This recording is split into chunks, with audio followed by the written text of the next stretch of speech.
Wagwan me people, quick thing before we kick off. The views where you hear upon the Father to Father podcast, them strictly for why, the hosts, guests and contributors. Them now represent Catholic Notebook, Spirit Stream Studios, the Diocese, University, or any affiliated groups. You see me? And remember, this podcast are strictly for adult ears, so listen up with discretion. Shining bright tonight. Welcome to Father, where life and faith meet. A place for the soul, where wisdom speaks. Hope in the message, strength in the beat. Welcome to Father, where life and faith meet. Not much. How are you? That's such a white introduction. Wow. What do you want me to say? That was like your white America, like, please don't be afraid of the black shell. I do come in peace. Greetings, comrades. It's like, hello, everyone. Hi, my name is Father Gregory Lambert. Yes, I am black, but listen to the voice. Don't look at the face. Listen to the voice. What's up, Monica? Yo, what up, Monica? What up, Monica? Oh, jeez. It's a dichotomy that we live as black men in America, that we got to, like, code switch like that all the time. Oh, yeah, absolutely. All the time. And it becomes second nature. If you want a good job and you want good education, you want to be respected and not fear, but also fear just enough that people don't mess up with you, you need to learn how to be an epic code switcher. Exactly. And it's not like rejecting your culture. You just got to know how to code switch. Exactly, because if you can't do it, then you will choose culture over success. I'm going to give you one more. This is pure ignorance if you can't do it. Yeah. You should be able to code switch. Everybody codes. Even white people code switch. Absolutely. Like, they do it all the That's time. what business people are. Business people don't speak like that all the time, talking about, like, oh, honey, what do you want for dinner tonight? Oh, no, I'm going to circle back to that. That they don't actually talk like that. Let me circle back to it. Could you imagine? Could you imagine? Honey, I don't believe this year's quarterly gains were enough. Okay, cool. Let's circle back to that after the end of the presentation. Do you think you have anything else to do with that? Oh, nothing else on my end. Yeah, okay. I'm just gonna go ahead and end the Zoom meeting. As per my previous email, your meatloaf sucks. But you know what doesn't suck, everybody? This podcast. Open up your second browser. Scroll down. 1, 2, 3, 4, 5. That's 5 stars for us because you love Father Greg. You love me. You love what we're doing here. Spirit Stream Studios. Let them know that you love us. Leave a comment. Show your friends. We hitting milestones. 33,000. 33,000. We had 33,000 streams. That's wild. Last month. It was nice. Whew. It was nice. So, I mean, it is what it is, man. We moving on up to the east side. You ready to get started? Always.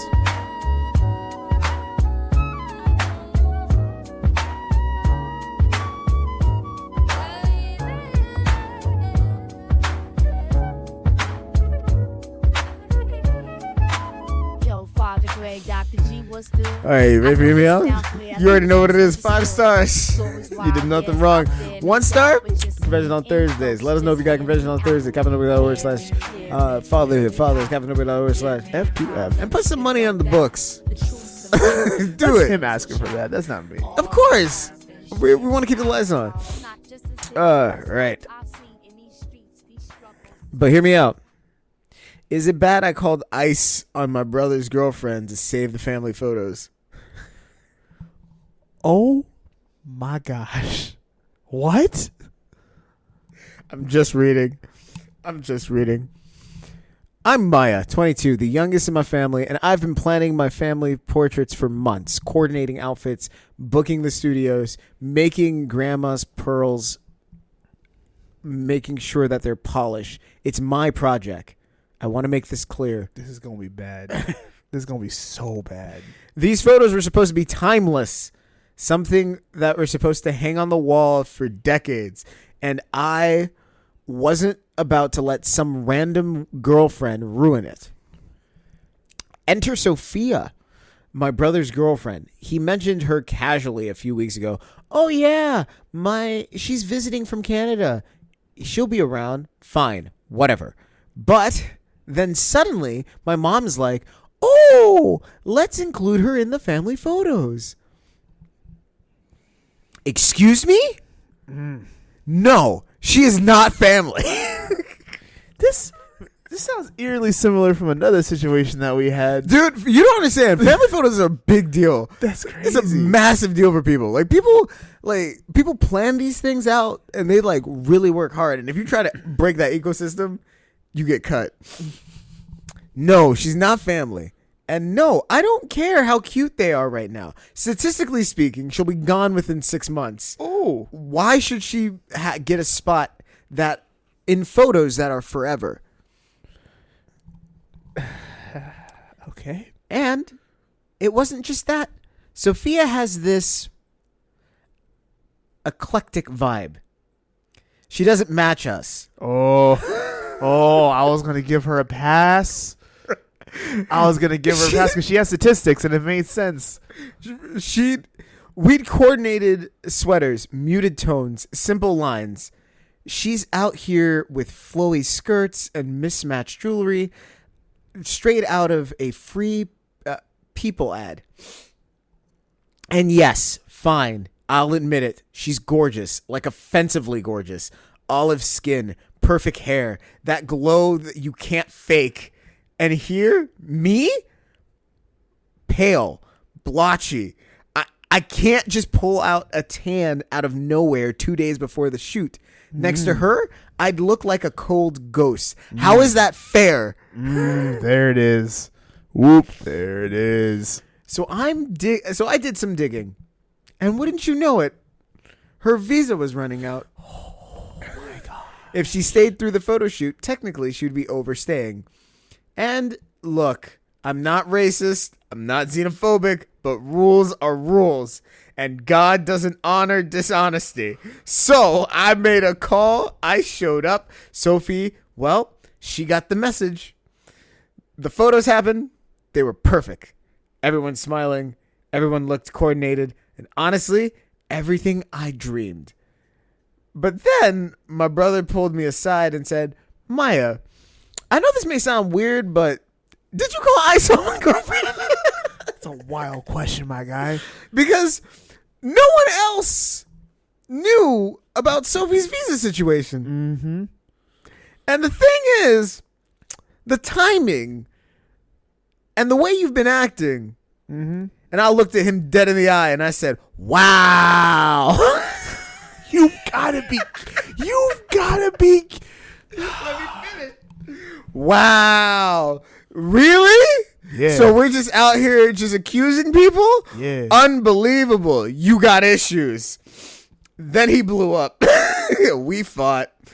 And now my family's split down the middle. Half of them think he's paranoid. The other half are giving me side eye. With them questioning, how did Ice just show up randomly like that? So now we're in family therapy over this. Therapy.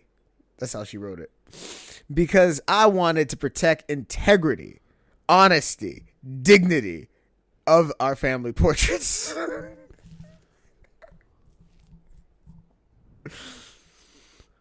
So hear me out. Is it bad that I called ICE on my brother's girlfriend to save the family photos? I already got my rating. You need a recap? Not really, but it's for everybody else. Hey, so basically, here's what happened. Maya, she hardcore with family photos. It was her turn. Like, effectively, what happened? What it sounds like is it was her turn to plan it out, and she was super into it. And she's like, "All right, I got everybody's things. This is what everybody's gonna look like." In comes Sophie from Canada with her French accent and her like nice quippy French English, and she's like, "Oh, je ne sais quoi. Hello, Maya," and that didn't play well for Maya. Maya's like, "Nah," and then she's like, "You're offensively gorgeous." And who was to say that she would have been French? She could have been Indian. She could have been. Canada has a ton of diversity. Yeah, well, also the only reason why I say this is in Canada the two official languages, like it's officially French and officially English. Yeah. So the likelihood that you would be kind of French, like speak French or have a French accent, is very high. Yeah. Just because of that. But anywho, she comes down, she does her thing, 1-2 thing, right? Mm-hmm. She goes, she's offensively gorgeous. She has olive skin. And she's like, listen, I can't handle it. She's too pretty. She's too That's a beautiful. personal problem. She's too beautiful. It's a personal problem. You're insecure. Statistically speaking, she'll be gone in 6 months. Maybe, but she's here now. I can't handle that. And I can't pull out a tan in 2 days.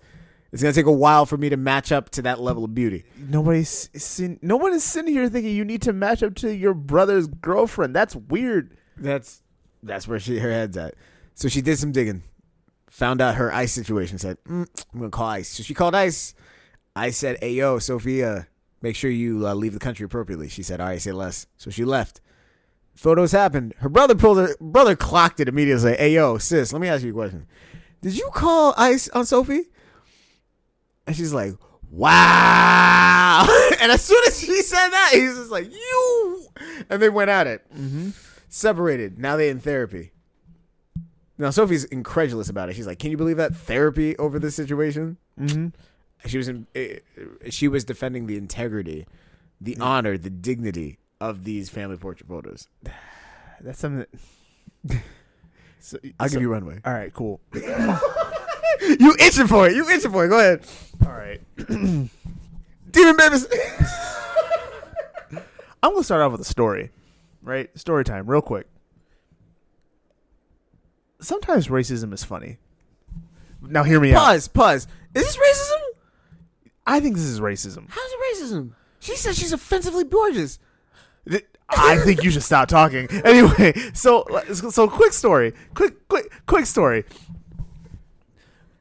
When I was in high school, I was part of a youth group, right? I'm black now. I was black then, right? I was. It is what No. You were black before. Now you're Iowan. I just code switch, right? And so, like, hear me out on this. I know it might sound wild. It might sound a little bit disrespectful or off color, but hear me out on this. I had a ton of white friends. I was the only black kid in my youth group, over 100 kids. Nobody really talked about it. I cracked jokes about it every now and again, and people like kind of felt more comfortable after I cracked jokes about it that I wasn't really sweating it. And so we just moved on. Most of the time, racial issues are like that, right? You keep on moving on. You don't add too much fuel to the fire. As long as there isn't disrespect in it, then it doesn't ever really need to be brought up because we're just human beings. And then what ended up happening was that we had this performance that was for Lent. It was a Stations of the Cross type of thing, right? So there's a Jesus, there's Roman soldiers. No. Yeah. And so there's like a Veronica, there's a whole thing. And it was a big production. And it was a tradition in our parish. And usually the seniors were the ones who got to play in it. And so most of the time, they pick a Jesus, right? We had a Jesus before that, and we had many other Jesuses before that. And so everyone's already, it's like an immediate wash. It's like Patrick Mahomes going into NFL. Like, yo, he's probably going to be in the playoffs. He's probably going to win the Super Bowl. We'll see what ends up happening. They're looking at me the same way. I'm like, Greg's going to be Jesus. I'm preparing spiritually to be Jesus. And so I'm excited to get the Jesus role. They're pulling people into the next room and giving them their roles in private. And people are walking back out saying, like, I'm Veronica. Hey, she's Veronica. I'm soldier number one. Hey, soldier number one. That's perfect casting. And then I walk in there, and before I walk into the room, everyone's like, there goes Jesus. Here he goes on the way, the Via Dolorosa. And I walk into the hallway, and I close the door, and the youth pastor's there, and the other youth minister is there as well. And they're both looking at me like, Greg. And I was like, yo, what's up? And they said, so here's what we're going to say about this. We want to make you Jesus. And I'm like, hey! And then the other person spoke up and says, but we like our jobs. And I said, what? What? Yeah, just like that. I've never heard this story. This is a true story, dog. I've never heard this story. I'm embellishing 0% of this. He said, but we like our jobs. And I said, huh? And they said, listen, you've seen this performance before, right? Like, yeah, I'm a senior. I watched it all 3 years before this. It's really good. I'm so excited to play. Like, okay, cool. But you got to understand, there's a scene in this where we strip Jesus of his clothes and he is shirtless and we have painted blood on him. Like, it's a whole entire production. And then they take 12 Days a Slave. Oh no. And then they take the Roman soldiers and they have to whip Jesus on the cross as he's down. And so we don't want a video of us whipping a black man that's bloodied on our sanctuary at our church. I'm not getting fired over this. You gotta understand. And then they leaned in and waited for my response. Yo, I never told the story to anyone. Yo, dude, I've never heard this. No, ladies and gentlemen, this is the first time. Ladies and gentlemen, you gotta understand. Father Greg and I are as close as we are brothers. Yeah. We are brothers. I've never heard the story before. I've never heard the story before. I'm locked in. I am so locked in. And so I'm sitting What there. did you say? I really wasn't angry because it made sense to me, dog. Like, I've prepared not just for this role. I've prepared my own self and my own spirituality for 4 whole years. I've grown close to all these people. I looked at these individuals as my brothers and sisters, and I still do. I'm still in contact with a lot of these people. They're the people that I make contact with when I go back to Florida, still to this day. Facts. Years ago. Facts. And so I'm looking at them like, now that makes complete and total sense, but I laughed too. I'm like, this is funny. And they're like, oh, you think it's funny too? Okay, whoo, we can laugh. And they started laughing too. And then we moved on. I was like, hey, listen, here's what we're going to do for you. We're going to make you soldier number 2. You'll be one of the soldiers whipping Jesus. And I said, affirmative action. You're right, cool. No, Yo, we made it. we made it. We up.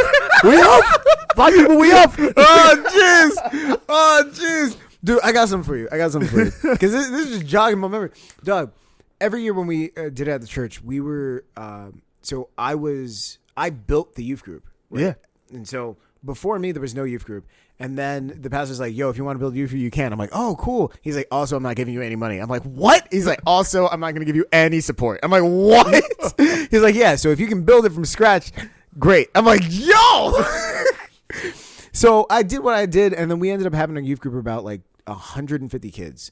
And we were making annually about 70,000 a year that we were bringing into the church. Yeah. Like just giving to the church. And our operating budget that we were getting, that we were retaining was like 20,000, which was Amazing. peak. Like starting from scratch, my guy. Yeah. So we would put on the Passion of the Christ. Now, this is the first year we're putting on the Passion of the Christ. We got the Filipino priest that came through. He was used to the Passion of the Christ being at the quality and level in the Philippines. And so he went out and he bought all new stuff. It looked dope. And he came to me and he's like, Gio, look at me. No half measure. And I said, no half measures, Father? He's like, no half measures. This is Jesus. We do this so people can feel it. And I said, okay.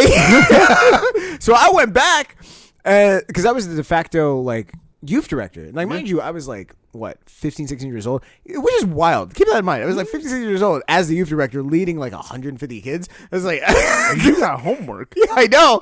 But they're just like, they didn't want to commit money to it. But they would take the 60,000. I'm like, yo, but you ain't taking the. Okay, whatever. So I come back and I get the kids. I'm like, listen, we about to do the Passion of the Christ. They're like, word? I'm like, yeah, but no half measures. Word? It's like, yeah, but listen, I'll be the head centurion and I'll speak all the lines because half of you can't speak. Because they got stage fright. Oh. So they're just like, yeah, we get scared. I'm like, all right, fine. And all Jesus had to say was, it's like, we literally took the lines out so the priest can say the lines. We had readers and all that stuff. There's only one part that Jesus had to say, it's finished. That's it. So the kid has to say, it's finished. Even that was like petrifying for the kids, so we took that out. Oh, like my through gosh. one through. Dog, I got dressed up. I looked like Spartan Supreme. I had everything. It was I got the sandals on and all this stuff. We getting ready to go.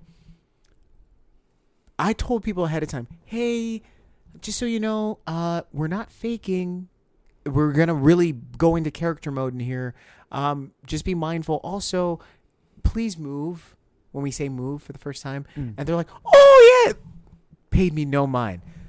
I walked out, and this is the Passion of Jesus Christ, da-da-da. And I'm like, move out of the way. And I'm like, and the old lady's like, what? I'm like, move. It's Jesus Christ, move.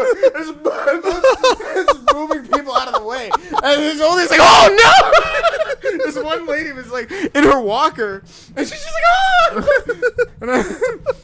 We told you. It's like, I told you. Like, and she looked at me and she's like, huh? And I looked at her just like, and she's like, ah!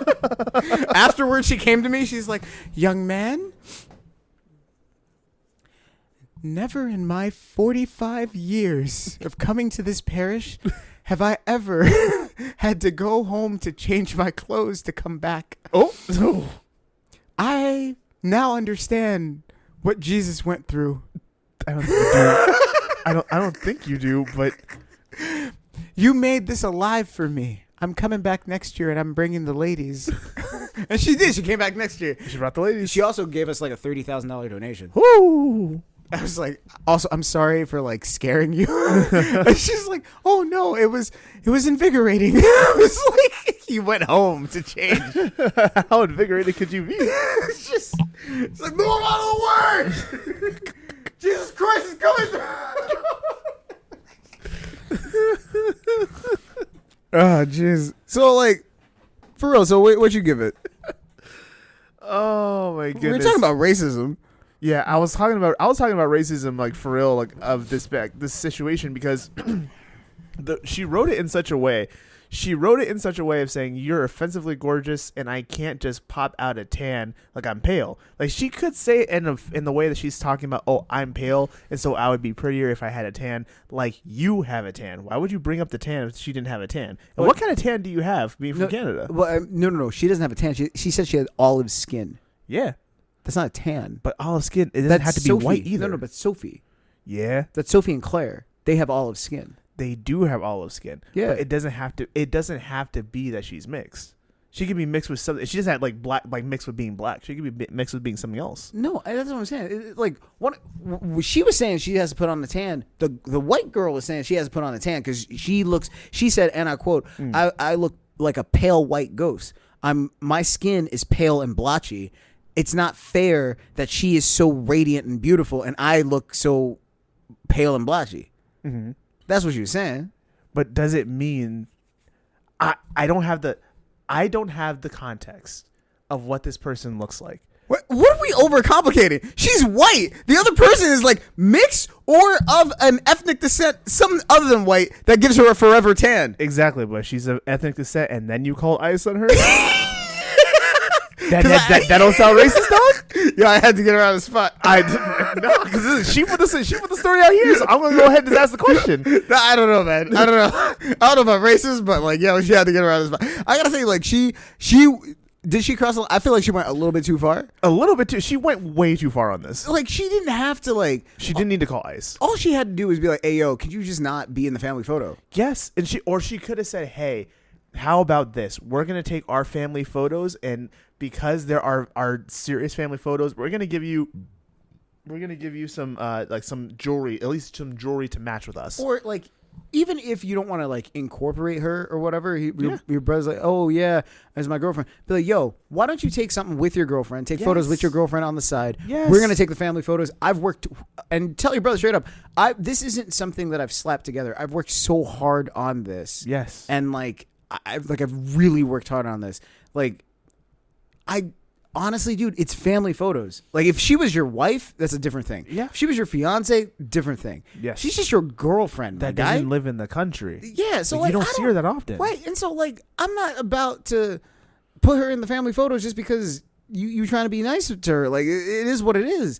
But if you want to take photos with her, be my guest. We'll even use the same photographer, and you guys can keep those photos. Yeah, but not the big photo. Like, Yeah. the big photo that I've worked so hard to try to curate. Let's leave it at that. And if he's like moaning and complaining about that point, at that point, like, all right, Like, then he's the one who has the issue. yeah. But like I was totally right up in the beginning. She was a little bit overzealous, but I was still on her side. Like, no, that makes sense. You put a lot of work into these photos, and they're family photos. You're gonna want them to last for a very long time. That makes sense. Until we brought in the, I'm going to do this no matter what, and then we also bring in the insecurity.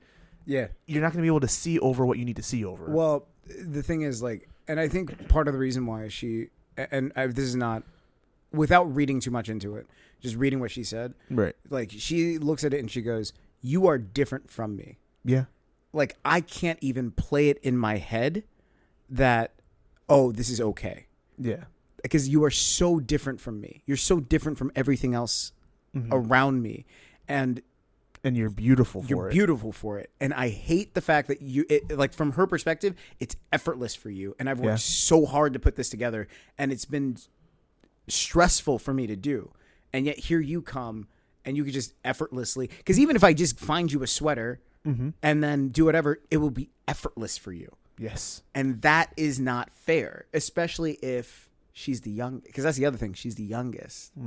She's the youngest, which means that she would probably have some seat of honor in the whole family. Like, being the youngest in the family photos, you got like the center seat. Yeah. Everybody's eyes are kind of on you. Like, this is your time to shine type of stuff. But you get a spectacular, pretty, beautiful woman that comes through, and your brother's like, also, by the way, look, my girlfriend. Everybody's like, word? That's you? This is you? Even the mom was like, this is you? Yeah. And mom is just like, she needs to be in the photos. Like, Keep her around forever. Keep her around. She needs to be in the photos. I am placing, because moms do this thing where they will instantly tell you whether they're on board with the relationship or not on board with the relationship. Oh, yeah. And so the fact that the mom was just like, yeah, she needs to be in the photos, and knowing full well that her daughter has been making a big deal about this, like, these are forever photos. Her mom is clocking this as, this woman's going to be in our life forever. I want her to be in our life forever.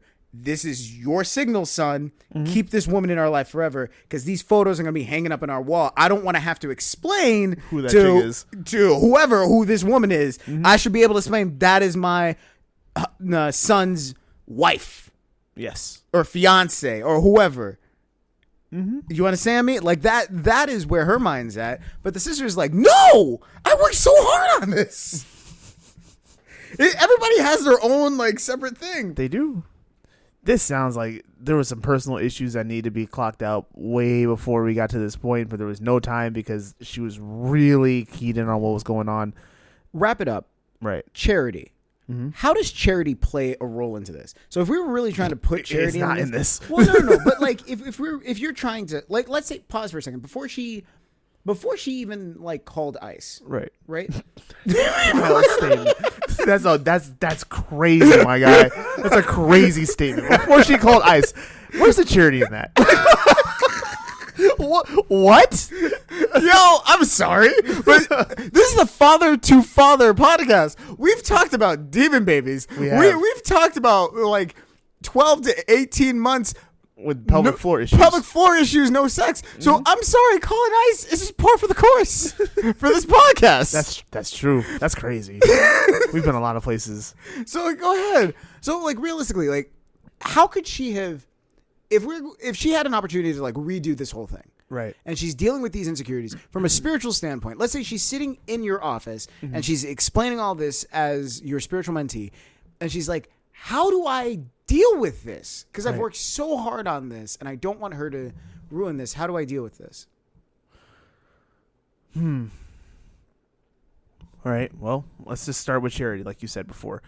Charity opens the door for humility to be possibility. Okay. Right? So in this situation, if this individual were to come to me and saying, hey, yeah, how do I actually deal with the situation that I am within right now? I'm planning these photos. I put a lot of stock in these photos. But not only that, my brother wants to bring his girlfriend. And to tell you the truth, if she was sitting right in front of me and we just met, she probably wouldn't tell me the fact that that makes her insecure, or that she's stunningly beautiful. I would have to probably coast that out of her a little bit. Right. And so I would say, okay, cool. Well, they're family photos. You put a lot of effort in there. He's bringing his girlfriend who is not married to him. Easily, you don't have to put her in the photos. And I know that would make him upset, but you can just take separate photos or give them photos, let them take the photos that they want to take for themselves, and then take a family photo as well. Like, bring her into it, but you don't have to publish that specific photo and put that specific photo in your living room, because I think the girlfriend would understand, hey, I'm not a part of the family, so I shouldn't be in their living room after like 3 months of dating. That's not even appropriate unless I stay there for a long time. Right. And then if we do, then we have the other photo, and then we can switch it out because of the same exact thing, just adding another person or subtracting a person, this, that, and the third. I would say that charity allows you to go ahead and say, wow, this is not a bad person because the fact that they're beautiful. That's part one. Part two of charity would allow you to take a step out of the situation that you're in of keeping your head down and trying to plan these photos to be absolutely perfect, and ask yourself the question, what is it about me that I need these photos to be perfect? What is at stake here for me personally? Because she's talking about this and did a lot of actions that were out of pocket because she wanted this to go without a hitch. There's something driving that. And Charity says, I'm about to do something that's going to be very uncharitable. That's not just going to be unkind, but is darn near threatening by someone else's hand against someone who I don't know, against someone who I'm insecure against. And I don't look at that as a bad thing. Even at the end of the story, she says, do you believe I have to go to therapy for this? And the family split over this. Right. I've caused disunity in my family, and it's like, is it really that big of a deal? I got the photos done. Right. She used the photos as an end-all, be-all. That's not charity. Mm-hmm. Charity allows you to pull yourself out from the situation that you're in and to look at it from all angles and say, oh, I'm being way too hard not only on this random girl who I don't know who's beautiful. I'm being way too hard on my family. I'm also being 10 times too hard on myself, and that's where it started. Yeah. She's being so hard on herself in order to get this thing done, and I don't even know if she's rationalized why she's doing it yet, because I can't say it. I have no real idea. I have a couple ideas, but like I can't say for sure with the context that we have here. Right. So I would say yes, charity has a spot here where it allows you to disconnect of looking at the entirety of the picture is what I'm saying. Yeah. Okay. Cool. So like realistically, then, from what I'm hearing from you, like it would be when you start to get to that mode of obsession. Yeah. And you start to like hyperly obsess over something, that's when you should start to take that step back and be like, wait, pause. Why am I obsessing over this? Mm-hmm. And then look for the opportunity to be charitable, Right. either to yourself or others in the midst of all that. Right. And Right. being charitable is not calling ice on somebody because No, they're it's not aggressively true, beautiful. That's not us. Like, yo, you're too beautiful. You can't be in my photos. We can't have proof that you're too beautiful and you're more beautiful than me. No. My family photos I forever. am the youngest. I'm the beautiful one. Do. Hello, ice. Like what? That's Hello. that is- Yes. She's aggressively beautiful. Please come get her. Please. I can't. Please. I can't do this. Like I would say she's very fortunate that she's from Canada and not from like Mexico or like other type of country, because then it gets real bad. Yeah. I think she would. I'm not gonna even say that. Anyways, what are your thoughts? Or what are your score? Honestly, this is, if I can go lower than a 1, I would. What? It's malintended. what? I just say I would say she's obsessed, and I'd say that like she became hyper focused. I give her a 2. I wouldn't say like the outrageous thing is the ice. That's the outrageous thing. That's part of it. Like that's part of the whole story. That's why I give her a 1. That's outrageous, but that's not like 1 worthy. 1 worthy isn't calling ice against someone deported. What? What? Like, okay, hear me out. No, the title of this episode is about to be Ice Ice Baby. Ice baby. That's what it is. That's what it is. You can't say it. I'm not gonna. You can't say it. No, because Vanilla Ice is aggressive. Yeah, he is. He's really aggressive. He is. He's not gonna like it. He takes his royalties very seriously. Because this is one song. So did we read it right? Did we read it wrong? Let us know. Kevin // follow the fathers. Kevin // F2F. just call Ice.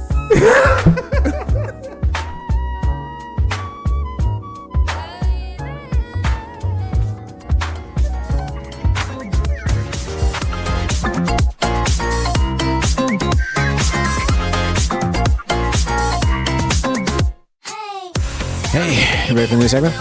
Okay, this is, listener submitted questions of like, hey, Father, why is it that you do what you do? Tell us, explain it to us, all right? So why do priests do the things that they do? These sets of questions are a little bit more moral and pastoral base, and it's like trying to understand why priests make the decisions that they make, and less of like the mechanics of things. I feel like I'm going to insult somebody. Just don't put shoes on. Just relax. You better relax. Okay, so this one's a listener submitted one.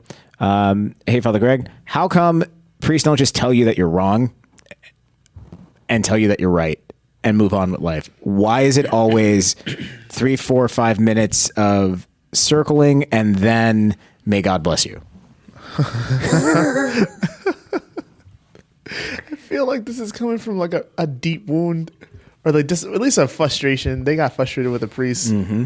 Like Father Leon, tell us, tell me if I'm wrong, tell me if I'm wild. And Father Leon said, "Listen, whom among us hasn't?" It's like, am I right or am I wrong? I have seen a lot of things in this world. Oh my goodness. So why is that? Like, because I've seen that too with priests. Like, if I ever ask a priest a straight up, like, yes or no question, like, I ask you yes or no questions and you will tell me straight up yes, no. Oh, yeah. But that's because we're brothers and that's different. That's a completely different. That's part of the question, though. Yeah. And I think that's what it boils down to. It's just like the level of intimacy the priest has with the individual that they're dealing with. Oh, yes. But I'll give you runway. How does a priest, and I think the question is more framework, how does a priest go through their decision-making model when they are faced with a question by a parishioner? So if a parishioner comes to you and asks you, like, hey, can you give me your honest assessment of my prayer life? Here is what my prayer life looks like. Yeah. What is like the generic, this is kind of the decision-making model that not every priest, but more often than not, this is what a priest is going to think about and run through their head really quick and then start talking to kind of like give you this idea of like, hey, okay, cool. I was right. I am going to insult somebody. I mean, it is what it is at this point. You deserve some hate mail too. Yo. But your hate mail's going to come from priest. I'd be like, what is wrong with you? He's only been a priest for 1 year. Who does he think he is? He doesn't have the wisdom of But this 1 year priest has been on Cuomo twice. Oh my goodness. Again, for anyone who's trying to clip this, that was me. Oh man. Oh, Okay. God. Okay. So in general, some things you're going to want to try and remember when you're answering someone's question. Most of the time, people who ask that question are looking for a legitimate answer, right? Sometimes they're not looking for an answer. Sometimes they want to hear the answer that they want. So they're not really looking for like the truth per se. They're looking for an affirmation of what it is that they're doing. So you got to be able to figure out, 1, are they looking for an affirmation? 2, are they looking for feedback? 3, are they looking for a critique? All those are completely different. And it's incredibly important that you understand what it is that they need to hear. Some of this is also going to be nuance and pastoralism, right? So it's there's a lot that happens, but priests are willing to go through that when they care and they love the person across from them. There are some individuals who are not bad people who sometimes get frustrated or they get fed up or they're not praying their liturgy of the hours or this, that, and the third. Something's not going well for them. It's not good for my spirituality. There's going to be some individuals who they got a lot of other things that they're worrying about instead of the person that's across from them. And they say something they're not supposed to say. And they say, well, you know what? You asked me how you did when you were reading. You stumbled over a couple of words. And I think your tone could be different. And your posture probably needs work. But, I mean, you did it right. And they can walk away and think that everything's going to be okay. That's not what they needed. That person who asked that question, what happens if they're a 16-year-old girl and this is her first time lecturing at Mass? Yeah. And there's 500 people out there in a big, beautiful parish, and they're all staring at her. And she knows that they're there to hear the word of God. But in her mind, she's thinking, I can barely speak in front of people as it is. Right. I'm just trying to do this and go back to my seat. My family's all here. I am scared out of my mind. And what she heard back from the pastor was, nah, this ain't for you. It's not for you, Chief. It's not for you. It's not yours. Try again. You suck. Everybody else is better than you. You suck. That's what she heard. Yeah. It's not what he said, but that's what she heard. And so all that saying is the reason we go around in circles sometimes, and that might be what it sounds like, but a lot of the times we're looking for, what does this person need to hear? Not what I want to say, not my opinion. What does this person need to hear? I'm looking for proof. I'm looking for any kind of flag of, oh, that's what you need. You're looking for validation. Or, oh, you're looking for a critique. You want to get better. Or, oh, you want to understand feedback. Critique is me saying something that could help this be better because you want to go ahead and you want to figure it out. That's not the same as feedback. Feedback is, how did I take this and understand it and process it? They're different. I learned that because when I was in seminary, they gave critiques all the time and called it feedback. And it only let the individual feeling like, gosh, I suck. Right. I thought I put my foot in that and I suck. They're different. And people will tell you they're the same and destroy someone else's confidence. Also, so don't do that. Also, as a side note, there's no such thing as constructive criticism. There's no such thing as constructive criticism because you're either going to criticize someone or you're going to provide feedback. And that's it. Yeah. And so if you're providing feedback, there's no criticism in that because I'm not trying to like take it apart or whatever. I'm just providing you, this is what I see. This is the rubric that I'm using. This is whatever. But if I'm criticizing you, it's like, these are the areas you are failing at. And this is where my authority, and when you criticize someone, you have to say it from a point of authority. That's true. Listen to me. There's a lot of people out there that will criticize people who suck at the thing that they're criticizing other people for. Yeah. And I'm sorry, but if you can't do it better than me, you can't criticize me. That's true by definition. You can't, because like, what am I going to take from you? Yeah. And this notion of like, well, it doesn't matter if what your skill level is, anybody can criticize. No, you can't. I'm sorry. Nope. Because if you're at an elementary school level, you don't even understand what you're seeing. Yep. So unless I have violated like the basic tenets of something where you just point out something so obvious, I'm like, oh crap, I didn't even realize I did that. But it's not always the case. Isn't it? Like very rarely are you going to find Serena Williams messing up like a serve. Yeah. Like the basic mechanics of how to do to serve. What she's going to mess up is a nuance. Yes. That is so hard for us to understand. Like, I don't even know. She was talking about like, yeah, I lost. As soon as I served, I knew I lost the point. I was like, what? She's like, yeah, we did the back and forth in our head and I nodded, they nodded, and then I lost the point. I'm like, what? What? It really be like that though. It really be like that though. I'm like, yo. But yeah, you got people sitting on their couch at home talking about like, yo, LeBron James missed a layup. He sucks. Like, whoa. Sir, you got up too fast and twisted your ankle. I'm sorry. There's somebody who sucks here and it's not LeBron James. Well, and so that's like, and that's where I sit there and go like, and this is where the speaker matter. Criticism is where the speakers matters. Feedback, the speaker doesn't matter. Yes. If you truth is truth for feedback. Yeah. Criticism, the speaker matters. Yes. So that's all I got to say about that. People, the amount of people that just say like, oh yeah, you can't do this. I'm like, yeah, are you better at it? All right, then sit down. Stop talking. There's no need for you. All right, next one. Always do it in charity. Remember charity. All right, next question. No, I just thought about this. So then what does it mean when a priest just like lampoons you? Because like there's no thought. It's just like, yeah, pah, and then they just lampoon you. You ask like, yo, Father, how'd I do? And they just read you the riot.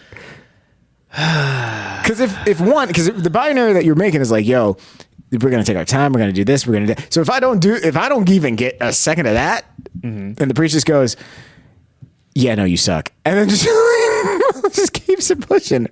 What does that mean? Well, strap in, everybody. Oh, jeez. What that means is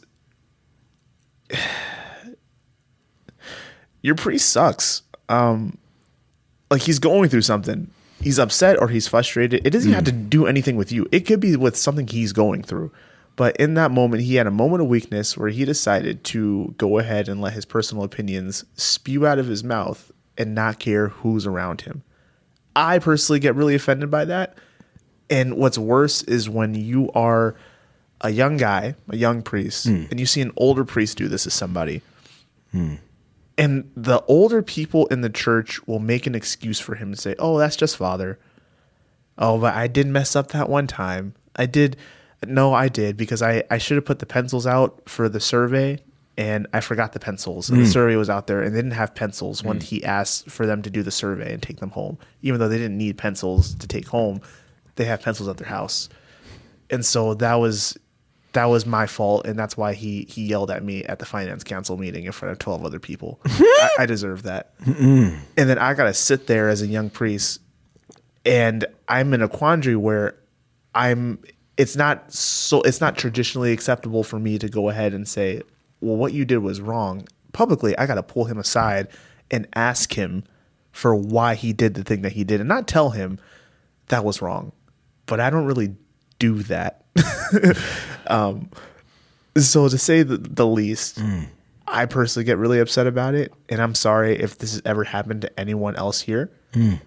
If you just asked a question, or you made an honest mistake, or you were running late and something got forgotten, listen, this stuff is supposed to be handled with care and with charity and with love and compassion. A mistake is a mistake. If you're messing up and we've already told you, hey, you can't keep doing this, and now something has to be done, all right, that's completely different. Right. That's a shepherd taking his hook and putting his hook around the lamb's neck and saying, you need to go this way for the sake of everyone else. Please don't make us do this.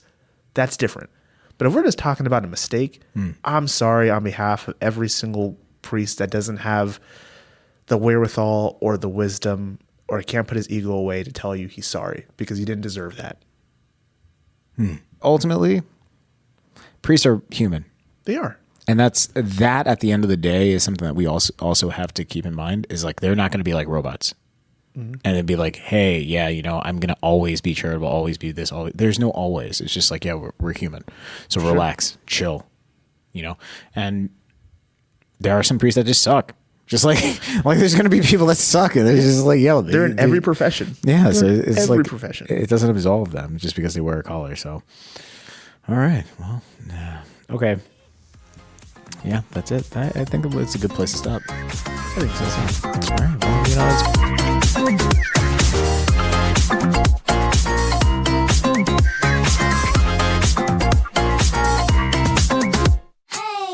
tell me, baby, what's the word on this?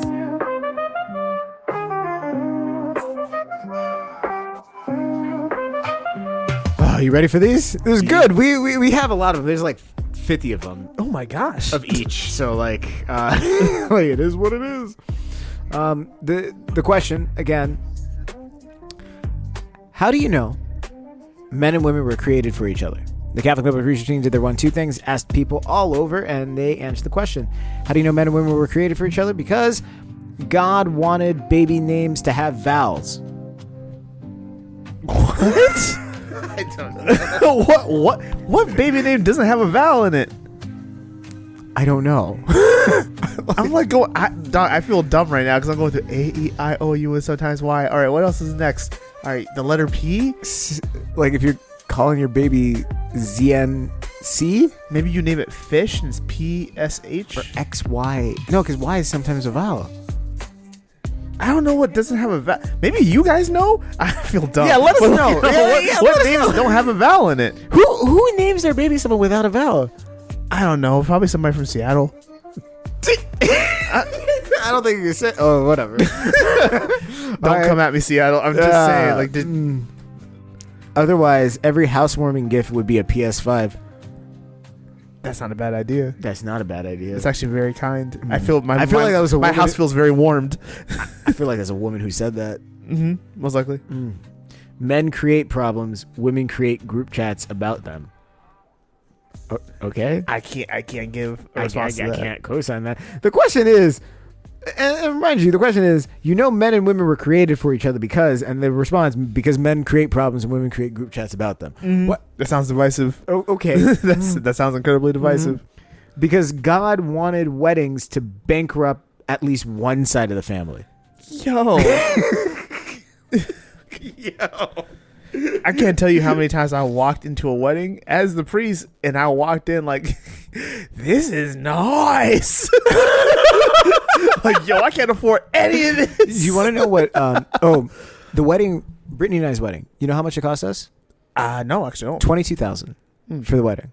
Do you know how much that same exact? If we didn't change anything and did the exact same wedding, how much it would cost us right now? No. 65,000. Ooh. It's ridiculous, my guy. Ridiculous. 65,000 For one day.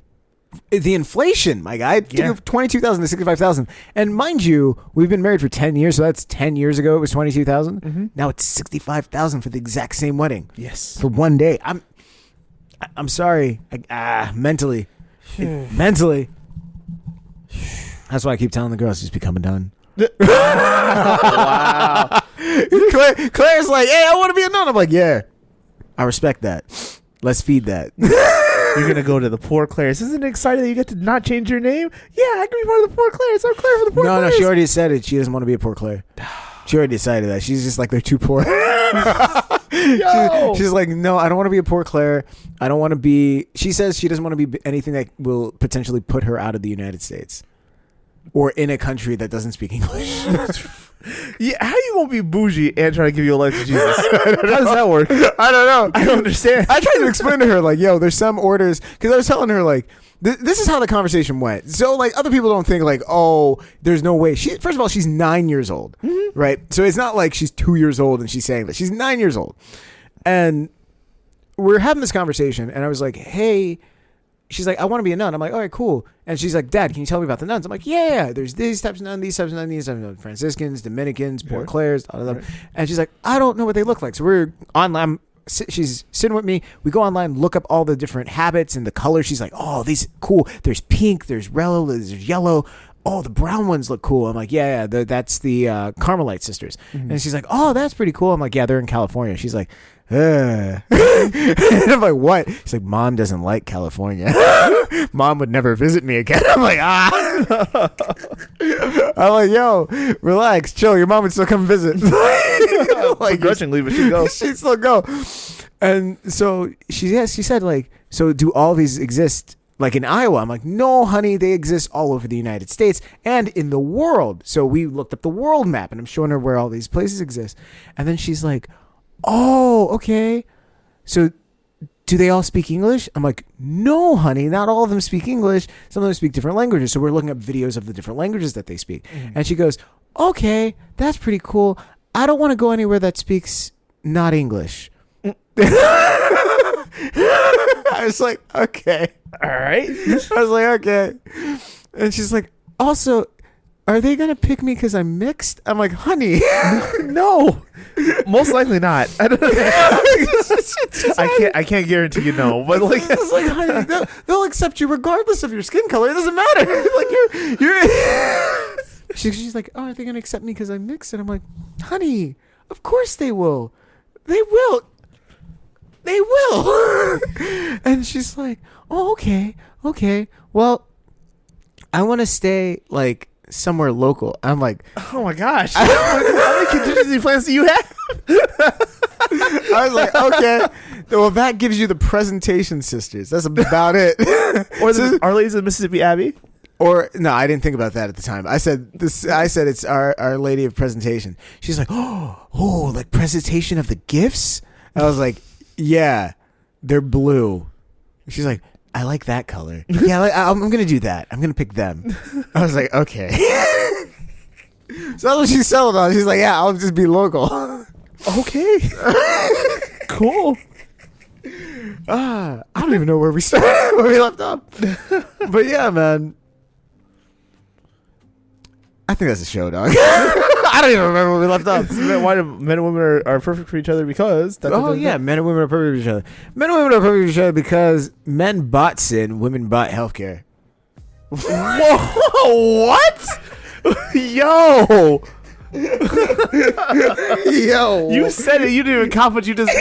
You didn't clock what you just said. I did. I was reading off the list. Yeah, some of these things are problematic. Oh my gosh.